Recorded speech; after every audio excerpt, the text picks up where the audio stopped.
Nu, man ir tiešām tāds liels prieks šodien stāstīt par Dzintaru Laivinieku, kā viņš apsaimnieko meža saimniecībā Maitiķi, jo viņš ir visiem pazīstams kā ļoti augsts profesionāls mežkopis, bet šajā īpašumā viņš ļoti ir izvēlējies tādu radošu, dziļu profesionālu meža apsaimniekošanas veidu, ņemot vērā, ka īpašumā ir diezgan smagi pieviešanas, izvešanas apstākļi, kaut vai viņš ir taisījis ceļus, kur milzīgs darbs ieguldīts.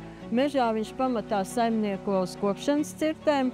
2022. gadā veikt kailcirtu un ieejot platībā, pat nepateiks, ka tas ir izcirtums, jo tur ir izvākti vēja gāztie laustie koki, bet ir atstāti ļoti daudz, sauc viņus kā grib, ekoloģiskie koki, un atkal jaunajiem kociņiem ir sniegta palīdzība tikt uz augšu, ir veikta kopšana, un šobrīd ieejot šajā platībā, pat ir grūti mežkopim pateikt, ka tā ir kailcirta. Tāds ļoti, ļoti tāds vispusīgs skatījums gan kā uz mežu, gan arī uz dabas daudzveidību.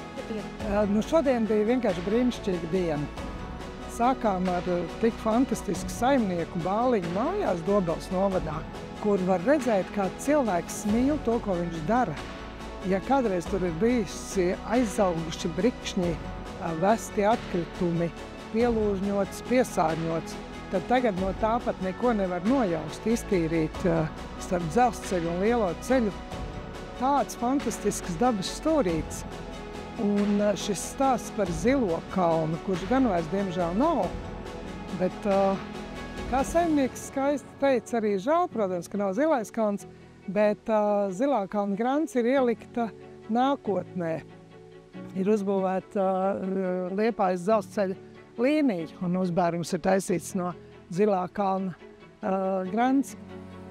Un apbrīnoja, man liekas, šī grava, šī upītes gultne iztīrīta, grava izkopta, ozols ar māzeru, kur visi brīnījās, kad arī uz ozoliem aug māzeri.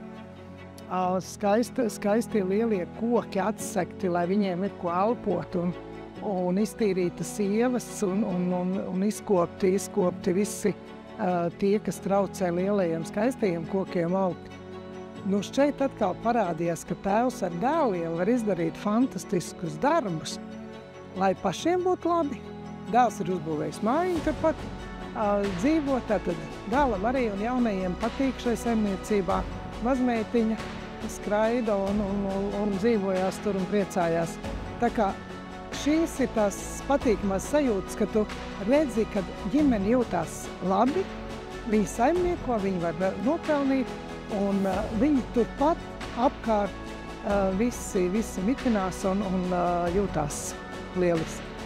Jā, mēs esam Lindes ģimenes īpašumā, un viņi, veidojot savu saimniecību pa certifikātiem, ieguva zemi zemnieku saimniecībai un nocirst kolhoza mežu, kurš bija sācis pārpurvoties. Un šis ir fantastisks rezultāts, kas ir sasniegts nepilnos 30 gados, jo saimnieks ir sapratis tas, ka pats pirmais ir mežā tikt galā ar lieko ūdeni. Un viņš ir pats personīgi veicis visu vajadzīgo, lai šo ūdeni no meža aizpludinātu projām, un tajā brīdī koki sāk augt.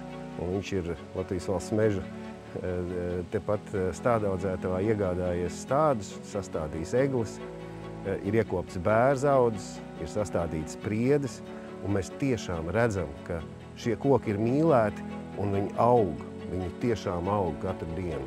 Un ne jau vēl saimnieks saka, ka viņi gan katru dienu atnāk pie savas lielās priedes, aptaust viņu, samīļo viņu un dara visu, lai šis mežs augtu. Viens no visskaistākajiem mežiem, kādus es esmu redzējis.